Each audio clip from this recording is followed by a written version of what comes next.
Pare, ang sarap nitong homemade garlic butter squid na naluto ko.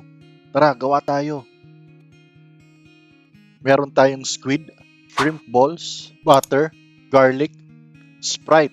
Maglagay lang tayo ng isang basong Sprite at i-boost natin sa squid. Kumuha lang tayo ng ilang pieces ng shrimp balls para at least dumami yung ulam. Slice na din natin yung garlic, pati yung onion chives. Maglalagay din tayo ng sweet corn. Hatiin lang natin. Papakuluan natin ng ilang minutes.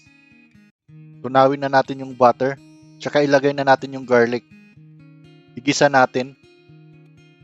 Tapos ilagay na natin yung shrimp balls. Ilagay na din natin yung squid. Mekos-mekos. Tapos ilagay na din natin yung sweet corn. Lagyan ng pepper at salt. Tsaka yung tomato sauce. Haluin ulit. Ilang minutes lang to, tapos okay na. Garnish natin yan ng onion chives. Okay na siya pare. I-transfer na natin. Pare, homemade garlic butter squid.